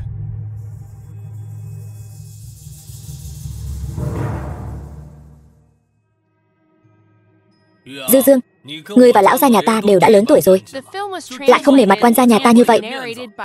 Lão già Quan Tại Sơn, ai bảo ngươi không có con cháu chứ? Ta nói cho ngươi biết, ngươi hãy đem thủ hạ của ngươi, đất đai nhà cửa gì đó, tất cả đều giao cho ta. Đến lúc đó, ta sẽ cưới vợ bé, sinh con trai, mang họ ngươi, cũng coi như là cho quan gia các ngươi một biểu tượng. Thật to gan vô lễ. Vậy thì sao? Ngươi sắp mất mạng rồi. Những thủ hạ của ngươi còn bao nhiêu kẻ nghe lời ngươi? Ta không sợ nói cho ngươi biết, từ năm ngoái bắt đầu, từ thọ bát tuần của ngươi, ta đã mua chuộc người của ngươi rồi. Thì ra ngươi biết, ngày thọ thần của lão gia nhà ta, quả óc chó mà Quách Bất Phàm tặng có vấn đề. Ta thật bội phục loại người như các ngươi. Cả lễ vật của đối thủ cũng dám nhận. Muốn giữ thể diện mà chuốc lấy khổ. Lăng Phong, vả miệng. Chỉ bằng ngươi cũng dám vả miệng lão tử. Lão tử cũng chẳng sợ nói cho ngươi biết. Bây giờ đứng sau ta là đại ca Quách Bất Phàm, dám động đến ta. Nghĩ kỹ chưa? Sống thêm vài ngày, ta cũng lời. Lão già, quả nhiên là người sắp mất mạng, cũng chẳng còn gì phải kiêng dè.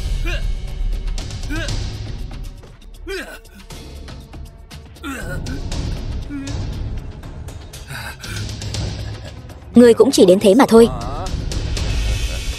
Làm sao bây giờ? Lăng Phong hình như không phải đối thủ của hắn.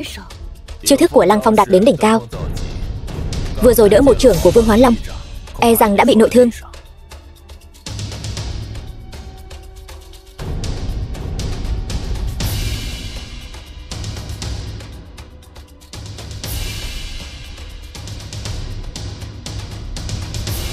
Xem ra ngoài ngươi, cũng chỉ có ngươi, con nha đầu này, đánh được đôi chút. Dư Dương, cho dù ta mất mạng, trước khi mất mạng, ta cũng sẽ không để ngươi sống yên ổn đâu. Lão già, lão tử sớm đã nhìn ngươi không vừa mắt rồi. Ngươi dựa vào tài sản mà cha ngươi để lại, ở trong thành xưng hùng xưng bá, lão tử sớm đã muốn xử lý ngươi rồi.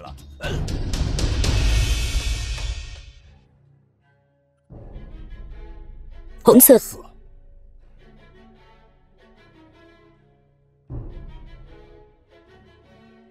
Triệu Duy, lão già đang hấp hối này, ông ta mất mạng rồi. Đối với mọi người đều có lợi.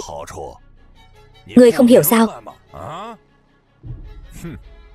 Ngươi nên biết mối quan hệ giữa ta và Quách Bất Phàm chứ.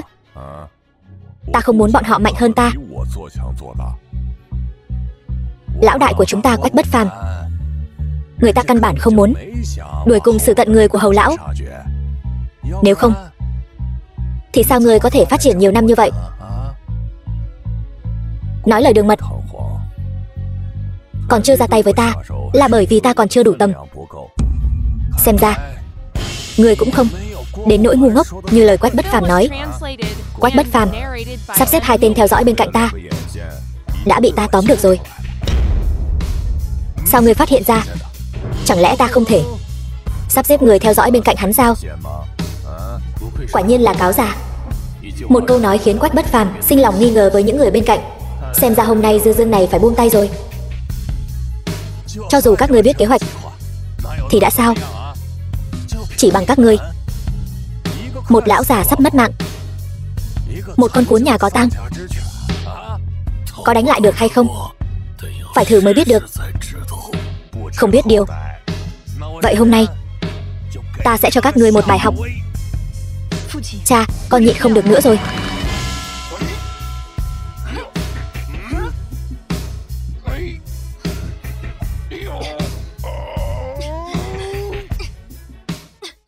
Mau giúp cô ấy, Thiên Lộc.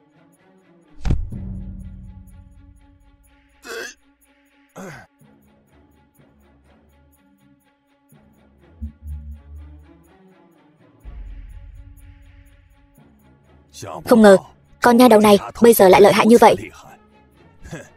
Lần sau gặp lại, ngươi không mất thì ta mất.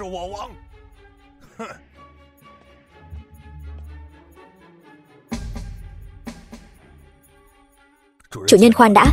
Dư Dương chỉ là một quân cờ của Quách Bất Phàm mà thôi. Nếu không có hắn, cũng sẽ có người khác lên thay. Hơn nữa, chúng ta để hắn về báo tin. Hiền đệ, giờ ta đã bày tỏ lập trường với Quách Bất Phàm. Không, đội trời chung. Mạng của ta.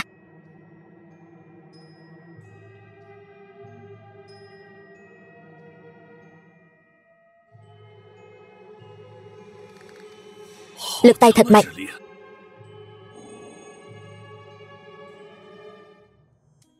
Các người như vậy không thấy chật chội sao? Không thấy. Xem ra thiếu chủ của chúng ta đang rất khó xử. Con gái ta từ nhỏ đến lớn chưa từng thua ai. Chưa từng thua ai.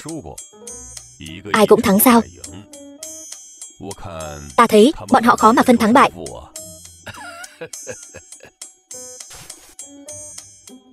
Hay là chúng ta ra ngoài đi dạo? Được. Đoạn Thiên Lộc, ngươi làm sao vậy?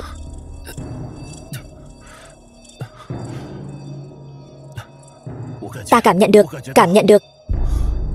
Quách Bất Phàm đã đến Hải Thành. Quách Bất Phàm đến rồi. Nếu chúng ta trực tiếp đánh tới, chúng ta có bao nhiêu % nắm chắc?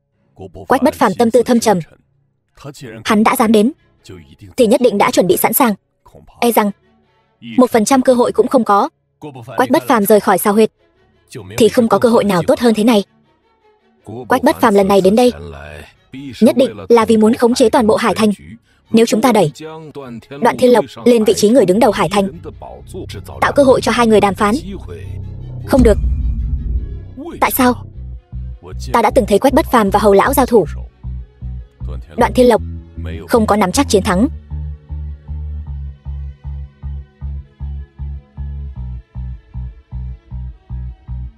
Chẳng lẽ Bất Phàm lại không có điểm yếu nào sao?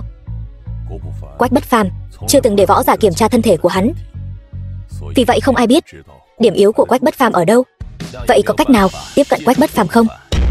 Để kiểm tra thân thể của Quách Bất Phàm là người cực kỳ cẩn thận. Ngay cả tìm người xoa bóp, hắn cũng đều tìm người mù. Xoa bóp, người mù. Ngươi bây giờ liền tập hợp tất cả những người mù hành nghề xoa bóp ấn huyệt ở toàn bộ Hải Thành lại. Ngươi muốn làm gì? Để chữa khỏi chân cho Tiêu Tiêu, ta mỗi ngày đều xoa bóp cho nàng. Không ai tinh thông việc này hơn ta. Không được. Đây chính là xâm nhập hang cọp. Lỡ như bất cẩn, đây có lẽ là cơ hội duy nhất của chúng ta. The film was translated and narrated by M Media.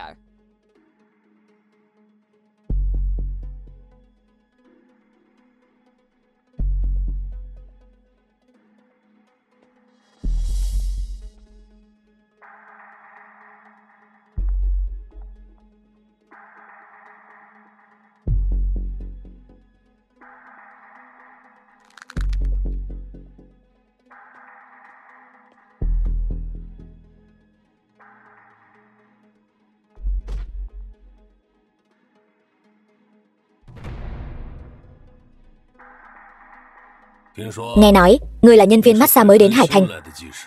Đúng, nhưng không chính xác. Ta chính là nhân viên massage giỏi nhất Hải Thành. Bắt đầu đi, để ta được mở mang tầm mắt trình độ của nhân viên massage giỏi nhất Hải Thành. Bây giờ chính là cơ hội tốt nhất. Nhưng trực giác của tôi mách bảo tôi không có cách nào hạ gục hắn trong một chiêu. Ông chủ, lực đạo này được chứ? Rõ ràng xương cốt khiến tôi cảm thấy người này đã già nua. Tại sao cơ bắp dưới da lại mạnh mẽ như vậy? Cậu nhân viên tay nghề khá đấy. Trời sinh không nhìn thấy gì. Dựa vào cái này mà kiếm cơm tự nhiên sẽ tỉ mỉ hơn người khác. Nói hay lắm. Cần cù bù thông minh, ngươi sẽ thành danh. Phải, hơn nữa là lấy ngươi làm bàn đạp. Người đâu? Tôi khát nước.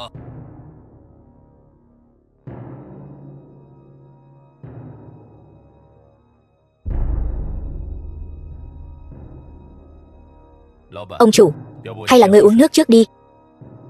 Ngươi cứ việc làm. Được. Đây là muốn làm gì?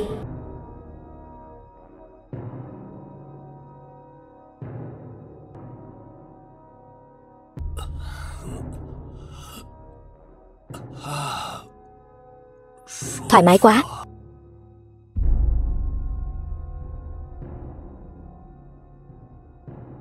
Cậu nhân viên, ngươi xem thân thể ta thế nào? Thân thể ngươi ta có chút không hiểu rõ. Tưởng chừng cơ bắp cường tráng, nhưng xương cốt rất khó chống đỡ nổi thân thể như vậy. Ngươi là người đầu tiên dám nói thật với ta, không dám giấu giếm. Tiếc thật, ta có một lão bằng hữu có thể giúp ta tái tạo xương cốt. Tiếc là hắn không chịu giúp ta. Ta không tin trên toàn thân ngươi không có một điểm yếu nào. Là do ngươi đưa tiền không đủ nhiều nên bằng hữu không muốn giúp sao? Chuyện có thể giải quyết bằng tiền đối với ta không phải là vấn đề. Lão bằng hữu của ta rất cố chấp, cho nên ta không có vận mạnh nghịch thiên cải mạnh. Quá thâm sâu, ta nghe không hiểu. Nhưng người không vì mình, trời chu đất diệt, đạo lý này ta vẫn hiểu. Cho nên hắn mất mạng sớm, còn ta sống rất tốt. Vẫn là ông chủ lợi hại.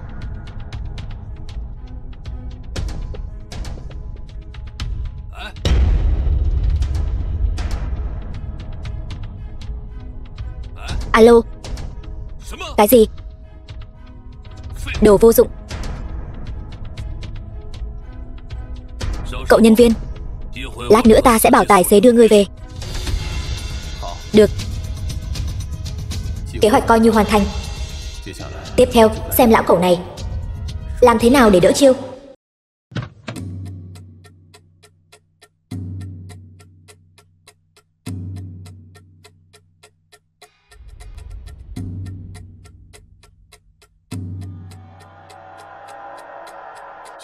Tên mù, ta đưa ngươi về. Làm phiền ngươi chăm sóc người mù này. Hóa ra là người mù.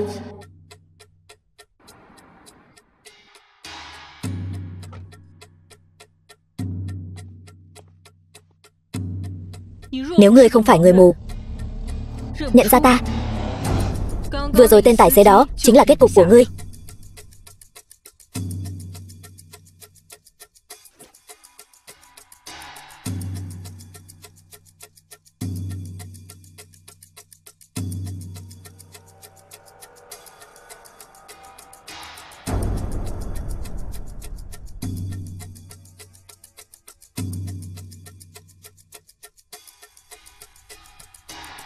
The film was translated and narrated by M Media.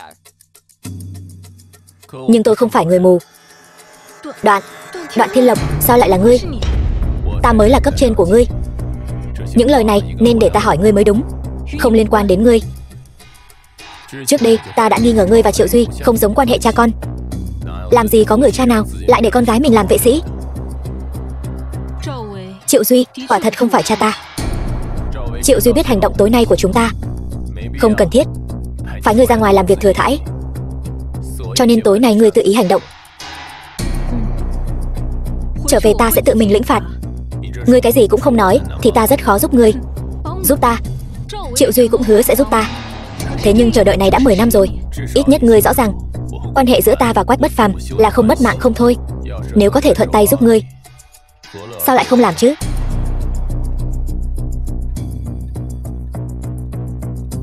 Ta đang tìm đệ đệ của ta. Đệ đệ của ngươi cũng bị bọn chúng bắt đi rồi. Ta tưởng tối nay sẽ là cơ hội tốt nhất, nhưng ta thậm chí còn không thể tiếp cận nơi đó. Ta có thể giúp ngươi. Giúp ta. Tin tưởng đàn ông chỉ bằng dựa vào chính mình. Tối nay ta biết tử huyệt của Quách Bất Phàm ở đâu. Dám một mình đến gần Quách Bất Phàm, xem như ngươi còn có chút gan dạ hơn Triệu Duy. Ta tạm thời tin ngươi một lần. Xem ra ngươi cũng không phải là kẻ vô tình.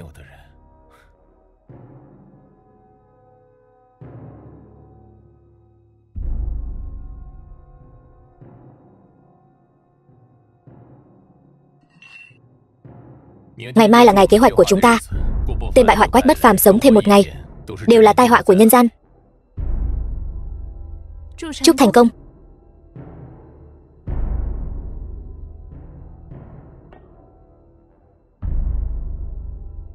Thật ra về kế hoạch ngày mai vẫn còn một lỗ hổng. Lỗ hổng gì? Ngươi nghĩ xem, ngươi một tên nghèo kiết xác bỗng nhiên đứng trên đỉnh cao Hải Thành, ai cũng sẽ nghi ngờ thôi. Sao ta lại không nghĩ đến điểm này chứ? Ta có một biện pháp. Biện pháp gì? Nếu ngươi là vị hôn phu của ta, mọi người sẽ không nghi ngờ nữa. Không được. Vậy ngươi còn biện pháp nào tốt hơn không? Ta. Kế hoạch cấp bách. Tất cả lấy kế hoạch làm trọng. Cứ quyết định vậy đi.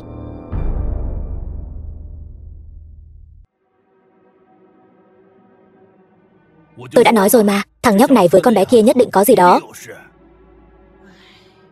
Rốt cuộc vẫn đi trên con đường ăn bám.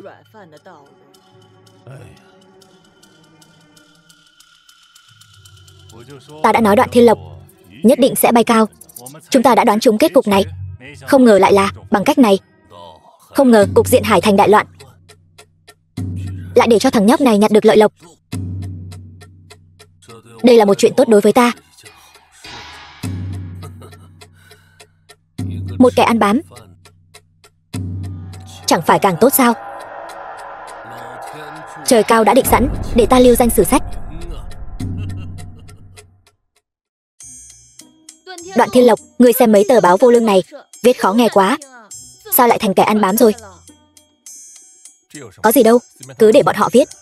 Dù sao cũng không phải sự thật. Ta thấy tức dùng. Tiêu Tiêu, sáng sớm đã cùng vị hôn phu của người khác tình trạng ý thiếp, không được tốt cho lắm. Chuẩn bị thế nào rồi? Xong rồi. Lời mời của Quách Bất Phàm đã đến.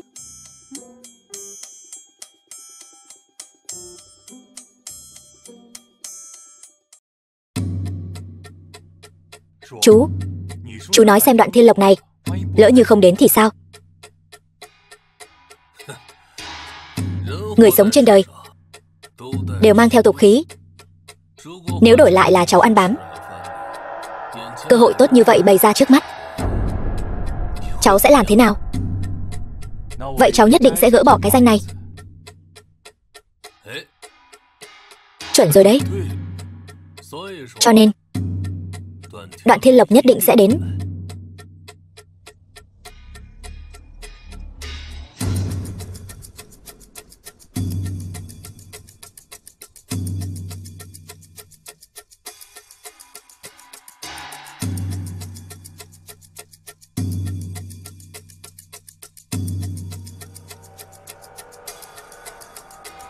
Không ổn rồi. Cuộc kiểm tra này quá nghiêm ngặt. Chú, bọn họ tới rồi.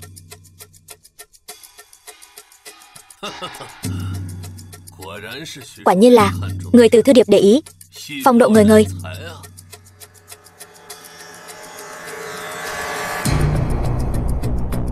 Cái vòng này oán khí nặng như vậy, bắt tay chắc không sao đâu. Đoạn Thiên Lộc tiên sinh, tôi vẫn chưa quen với lễ nghi ở đây. Đồ quê mùa, vòng ơi là vòng, ngươi hãy nhịn thêm chút nữa, ta sẽ báo thù cho ngươi ngay. Quả nhiên là tên vô dụng, bắt tay thôi mà căng thẳng thế này. Đoạn tiên sinh, ngồi. Quách Bất Phàm đại nhân thật là đặc biệt, lại tiếp đãi chúng ta ở nơi này. Quá coi thường chúng ta rồi. Ta chỉ là không thích nơi xa lạ. Người tất nhiên không lạ. Đây chính là nơi năm đó người hãm hại huynh đệ. Nói đi. Vậy ta sẽ nói. Ta nói từ thư điệp này, người tham lam quá rồi đấy. Rồng mạnh khó khuất phục rắn địa phương. Ở Hải Thanh, nhà họ từ bọn ta nói mới tính. Nói nhà chúng ta tham lam,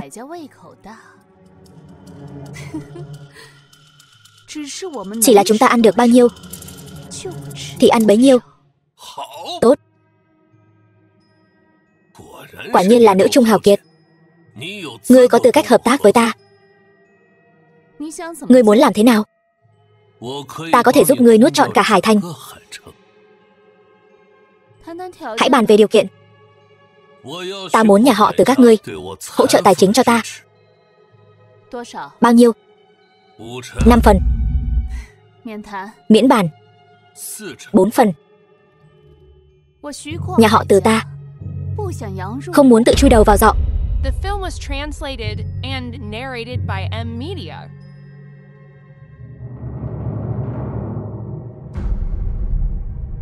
Đoạn Thiên Lộc, còn ngây ra đó làm gì? Đi thôi. Đoạn tiên sinh quả nhiên là người mà ta để ý. Đoạn Thiên Lộc, anh dám làm phản sao? Mau đi theo tôi. Tôi muốn nói chuyện với ông chủ. Đoạn Thiên Lộc, anh đừng có mà quên đi thân phận của mình. Anh đang cãi lạnh tôi sao? Tôi nói tôi muốn nói chuyện với Quách Bất Phàm. Từ thư điệp, đừng làm cho mọi người mất hứng. Vậy đi, ta cùng ngươi ra ngoài nói chuyện.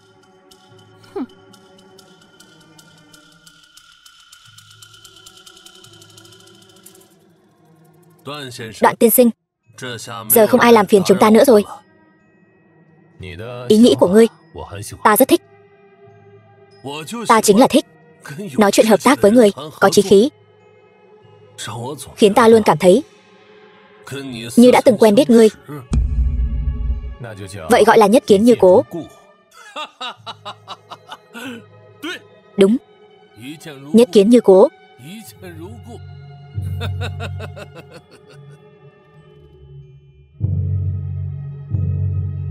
Là ngươi.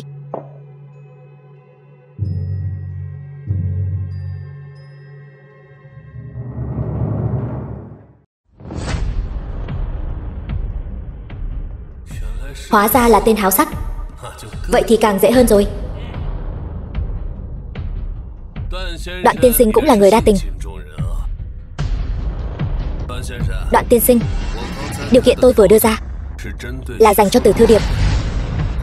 Đổi lại là ngươi một xu cũng không cần. Thứ miễn phí cũng là thứ quý giá nhất. Ân tình lớn như vậy ta phải trả sao đây?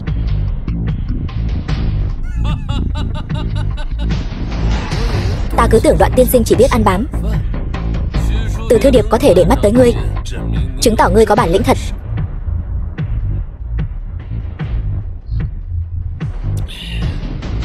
Ta càng ngày càng thích ngươi. Kẻ tiểu nhân cách sinh tồn của kẻ tiểu nhân.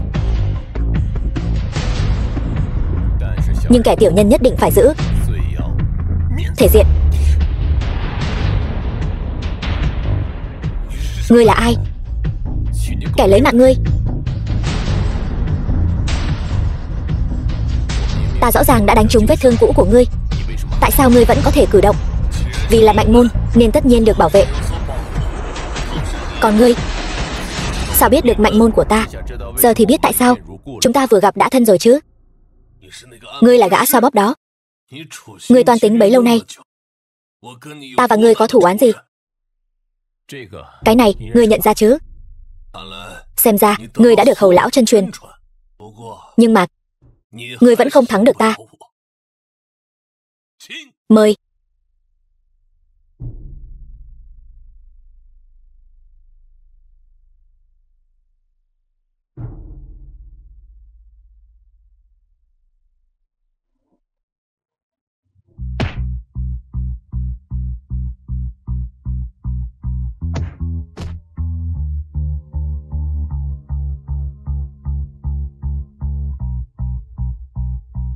Âm thanh gì bên trong vậy? Để tôi vào. Lão đại tự có chừng mực, nhiều nhất là dạy dỗ Đoạn Thiên Lộc thôi. Để tôi vào. Đừng ép ta ra tay với phụ nữ. Được. Hôm nay người có bản lĩnh thì cứ đứng đây trông ta. Ta có rất nhiều thời gian. Giờ thì không ai có thể làm phiền ngươi. Ngươi nhất định phải thắng. Đoạn Thiên Lộc, ngươi có kim cang chi thể, ta có bất phàm chi thân. Chúng ta đánh tiếp nữa cũng chẳng có kết quả gì tốt đẹp. Vậy cũng phải đánh. Khoan đã. Ngươi thử nghĩ xem, chúng ta có thủ oán gì lớn đâu. Hình như đúng vậy. Chúng ta có thể tiếp tục hợp tác. Đây mới gọi là người mạnh liên thủ. Hình như là đạo lý này.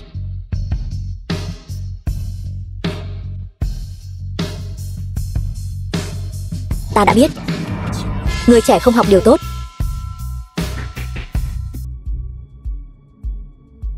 Đoạn Thiên Lộc, ta không chơi với người nữa. Ta còn có chủ nhân. Người cứ chờ đấy.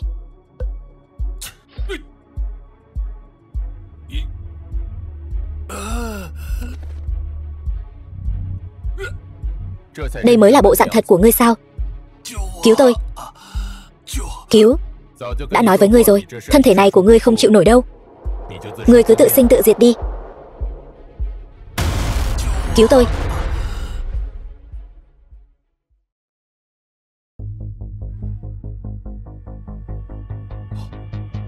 Sao lại là ngươi ra? Chúng ta mau đi thôi, nếu không lát nữa Quách Bất Phàm đuổi theo thì sao? Yên tâm đi, tục ngữ nói rất hay, Trường Giang sóng sau xô sóng trước. Thúc thúc ơi thúc thúc, không ngờ cả đời ngươi tính toán tỉ mỉ, cuối cùng lại bại dưới tay một thằng nhóc con. Cứu thúc. Cứu thúc.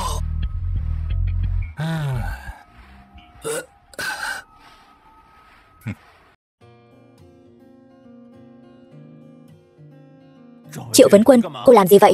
Tôi từng hứa với Triệu Duy, nếu hắn giúp tôi cứu đệ đệ, tôi sẽ nương thân chỗ hắn. Bây giờ là anh đã giúp tôi cứu đệ đệ. Không cần. Muốn hay không là chuyện của anh, tôi cho hay không là chuyện của tôi. Làm ơn, làm chuyện này cần có chút tình cảm chứ. Vẻ mặt này của cô cứ như đang làm nhiệm vụ vậy. Đối với tôi, mọi chuyện đều là nhiệm vụ. Triệu Vấn Quân, bình thường thấy ngươi lạnh lùng, không ngờ ngươi lại là người như vậy. May mà ta vẫn luôn giám sát. Ngươi đang đề phòng ai vậy? Đây là nhà ta, ta muốn làm gì thì làm. Thật ra các ngươi đều không hợp với Đoạn Thiên Lộc. Tại sao? Lý do rất đơn giản. Với sức mạnh của Đoạn Thiên Lộc, chỉ có ta mới chịu đựng được. Chịu đựng cái gì? Ngươi nói gì? Sao ta nghe không hiểu gì hết? Ta, ngươi nói đi. Ngươi nói nhanh lên. Dừng lại. Cùng lên đi. Thiên Lộc, Việc kinh doanh vệ sĩ của chúng ta lại bị Quách Bất Hùng cướp mất rồi. Đúng là ngày nghĩ sao, đêm mơ vậy.